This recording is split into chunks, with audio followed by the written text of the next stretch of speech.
It is my opinion that you do not really understand the concept of banking. All the banks are broke. Bank Santander, Deutsche Bank, Royal Bank of Scotland, they are all broke. And why are they broke? It isn't an act of God. It isn't some sort of tsunami.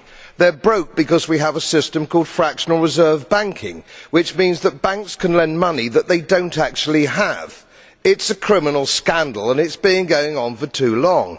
To add to that problem, you have moral hazard, a very significant moral hazard from the political sphere.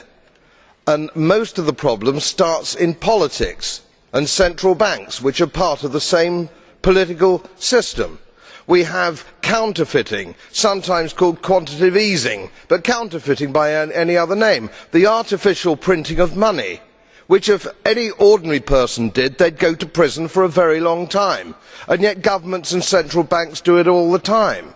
Central banks repress the amount of interest that rates are, so we don't have the real cost of money. And yet we blame the real retail banks for manipulating LIBOR. The sheer effrontery of this is quite astonishing. It's central banks that manipulate interest rates, Commissioner. And plus, underneath all this, we talk loosely, in a rather cavalier fashion, do we not, about deposit guarantees. So when banks go broke through their own incompetence and chicanery, the taxpayer picks up the tab. It's theft from the taxpayer. And until we start sending bankers, and I include central bankers and politicians, to prison for this outrage, it will continue.